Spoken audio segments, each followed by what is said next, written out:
between Elizabeth and I, and there are some other people on this call that might be able to answer some of the questions, we're just going to go and read. If you have a question, please put it inside the chat. If you have any follow-up questions while we're answering your question, feel free to unmute yourself and ask that additional question.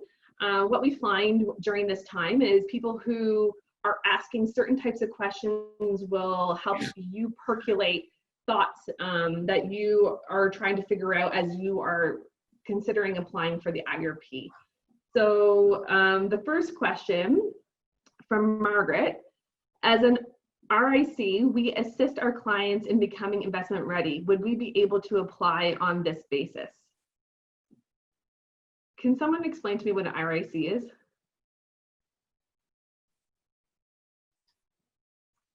It's a regional innovation center. So we work with clients, we help them build their business, and we work with a lot of social enterprise as well. So it's definitely something, if you can make a case for applying for the IRP, we definitely would not say that you're not eligible, but we would want to know what kind of impact you're having on our regional scale and how you're addressing local needs. It would be something that you and I can talk about on the phone and to go through it a little bit more in detail, but you would not be ineligible is what I would say. From Nancy, you mentioned that sole proprietorships are not accepted. What type of business registration is required, and does it have to be registered prior to applying? So it would be a regular, Elizabeth, what kind of business registration numbers would be accepted in that? Well, sorry, my phone's ringing, which is why I kept myself on mute. You'd have to have a business number or a charitable number. So it'll have to be registered as a not-for-profit corporation or as a social enterprise or as a charity. And yes, it would have to be registered before applying. Could I ask a follow-up question? Sure. So when we're talking about for-profit social enterprises, registering as a not-for-profit doesn't necessarily align with that. B Corps do, but you have to be certified, and that's a long process. So that's why I'm asking this question. Can you be a regular corporation and apply for this? Or could it be part of the, because we're talking about this helps you launch and research and all that stuff. Does that all have to be done? The registration, does it have to be done prior to that, or can it be part of the process, the B Corp certification? So you don't have to be a B Corp certified, but you do need to be a social purpose enterprise. So your social enterprise must have some kind of impact environmentally, socially, to the community that you're serving. So it's not necessary that you have to have a B Corp certification or a not-for-profit certification to apply. Okay, so essentially the articles of incorporation just have to indicate that you are a social enterprise, even though the registration is a corporation. Correct. Okay. Thank you. You're welcome.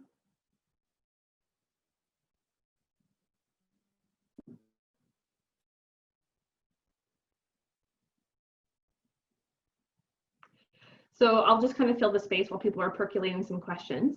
One of the things that I'm on the phone with people quite often about their application. And one of the things, and Elizabeth has stressed this in her presentation, but something that hangs a lot of people up is the idea that this money is to get you ready for that social impact investment later down the road. So whatever you need in order to apply for an investment, that's what this funding is for. It is not to build up your organization, your company, or whatever you are, and then eventually you don't need anything else. This is helping you get ready.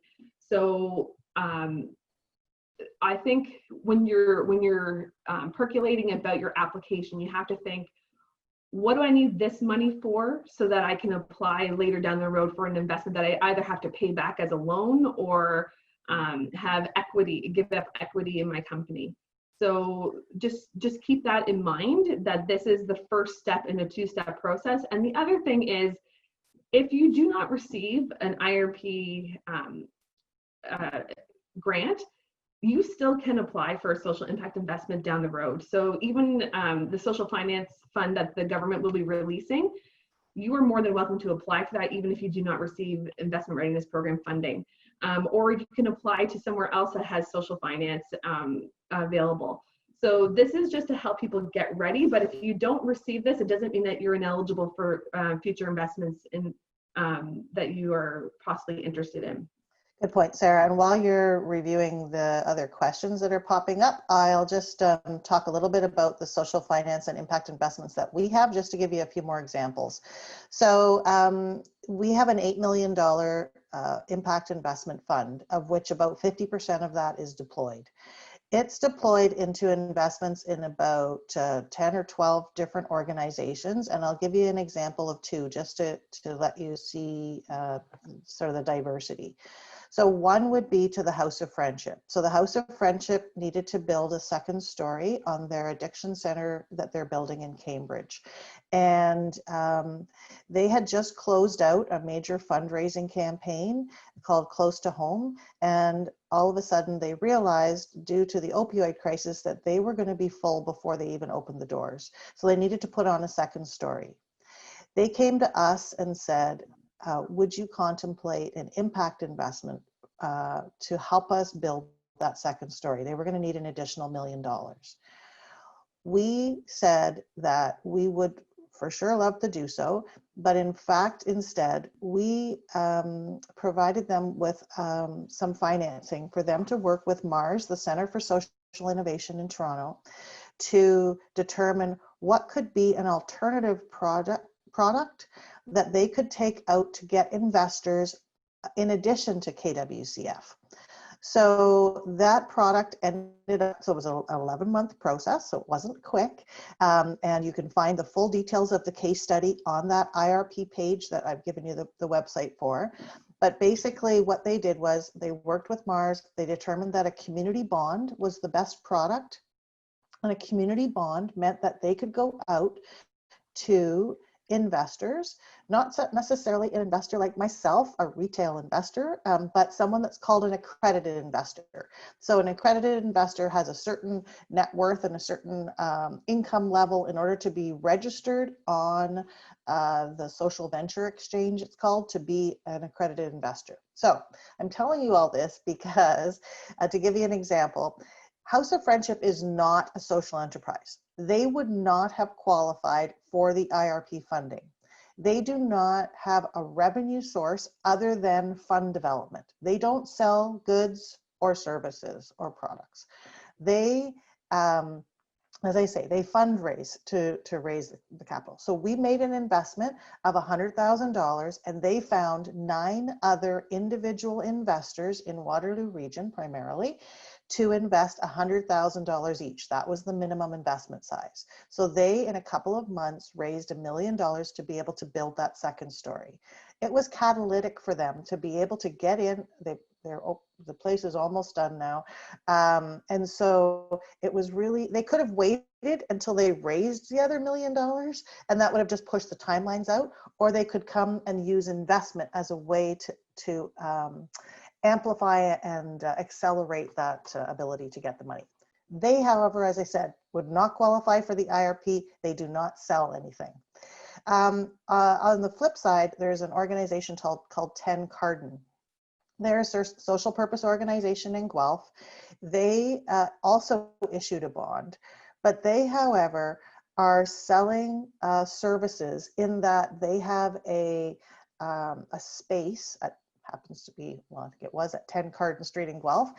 They have a space where they sort of like a regional investment center, but not really. I mean, a regional innovation center, I mean, but they allow space for other social purpose organizations to flourish. So they have a form of revenue. They're charging nominal, but they are charging rent to be able to activate that program.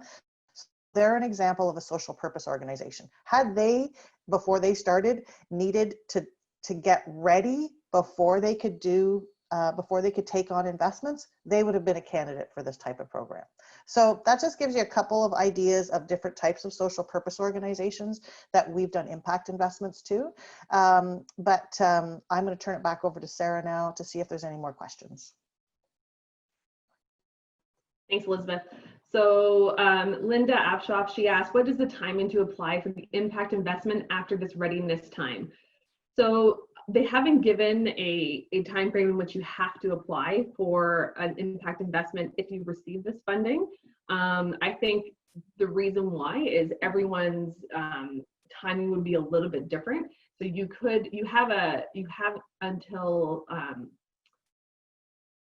I think you have until June to spend the funding for the second round, but it doesn't mean that you would have to apply for a social impact investment right away, because you may have some work that you have to do within your organization. So that would be different for each organization.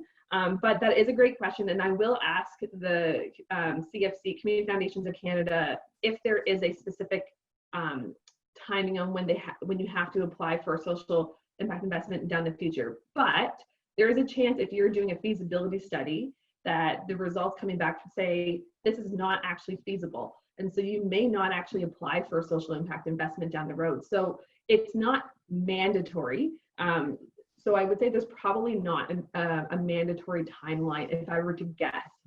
Yeah. Sarah, thanks for clarifying that.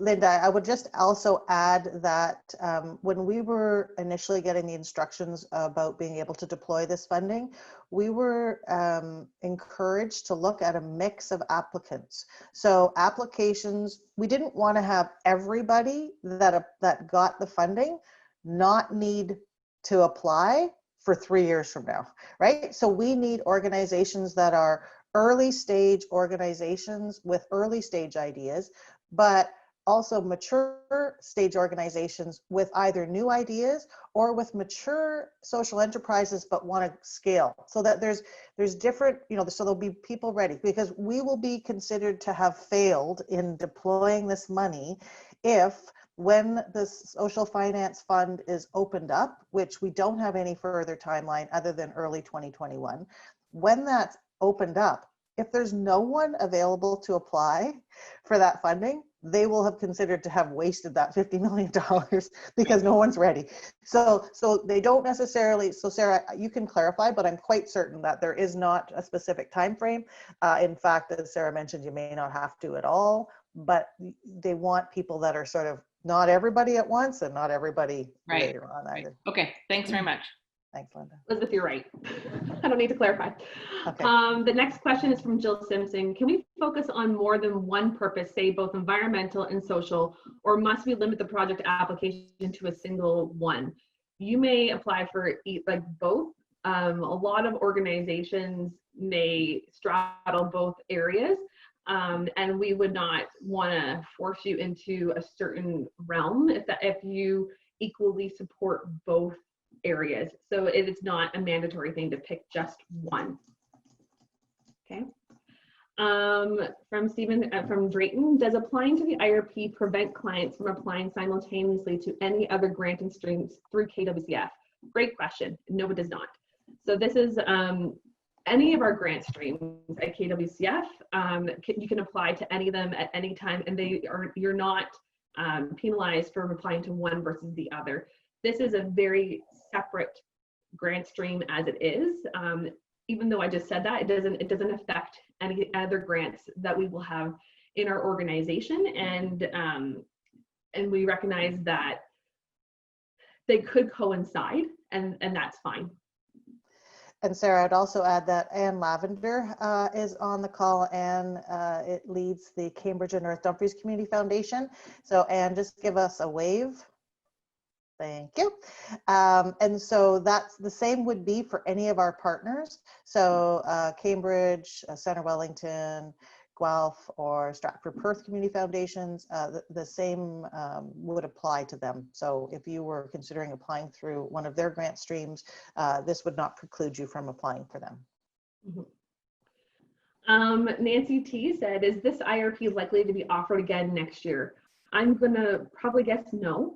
And the reason why they, unless Elizabeth, I'm wrong on that, but I'm going to say probably no.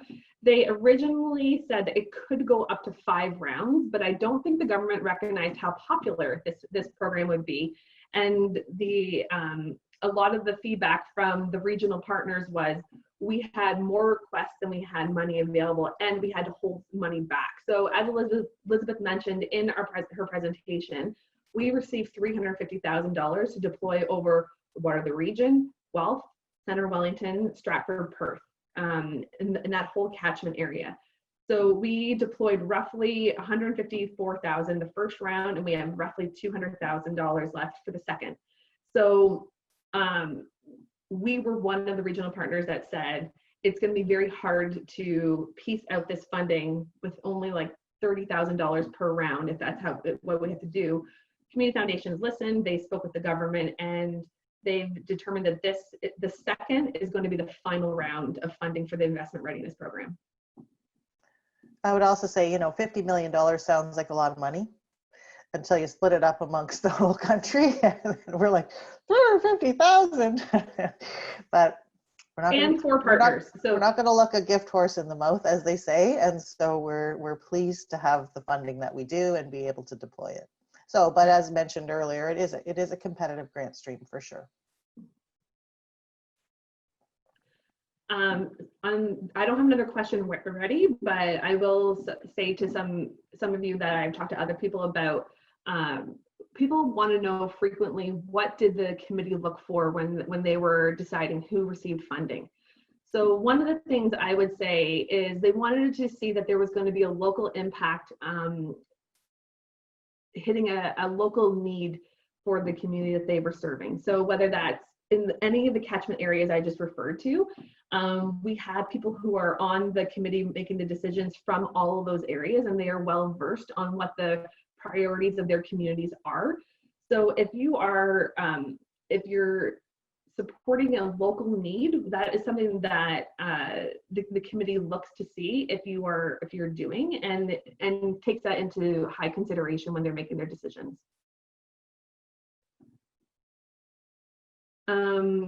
Asma has asked, could you please mention again what you are looking into the application? I mean, what makes application successful?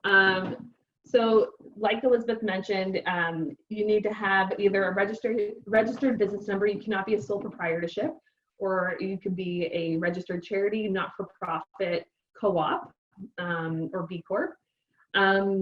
We are looking for organizations who are addressing a local need, who have a social, environmental impact within the community, that you are looking for funding to help you get investment ready down the future. And those are some of the major things, but I wouldn't say a lot of our successful applicants were quite diverse in what they were providing funding or what they were looking to do. We made sure that we were hitting different sectors, different types of organizations, and regional and different people, different organizations who are from different geographical areas. So it's definitely something that you want to make sure that would be, I keep saying it, addressing a local important need within the community. Elizabeth, do you have anything to add to that? Anne, did you have anything to add to that? Okay. Doing a great job, Sarah. Oh, thank you. You can imagine when we get these programs that are not designed by ourselves, but designed by the government, there's usually some little intricacies and special little pieces that we are always seeking to clarify with them. So if there is anything else that you think of after this, Sarah's definitely available. Sarah, maybe you can just put your email address in the chat there to answer any questions that you may have. And feel free, as I say, to reach out to any of the regional partners as well. Something you may notice if you are looking between what our websites say versus what the Community Foundations of Canada say, the grants from the Community Foundations of Canada range from 10,000 to 100,000. We were allowed to scale that back. And so we are asking you to apply no more than 50,000 because we only have roughly 200,000 left. I'm anticipating that we'll have roughly 70 applications coming in. If you were asking for that $100,000, we probably wouldn't be able to support that grant. I'm not saying we can't or we won't, but I'm just saying it's highly unlikely. The average grant size in the first round was between $20,000 and $25,000. So we are saying go towards more the lower end, between 10 to 30 is kind of where you want to be looking at when you're applying for our catchment area, because we want to be able to support so many organizations. You all have really fantastic ideas and you are addressing local important needs, and we want to make sure that we can support as many as possible. So the higher the grant or the grant request, the less likely it may get funding.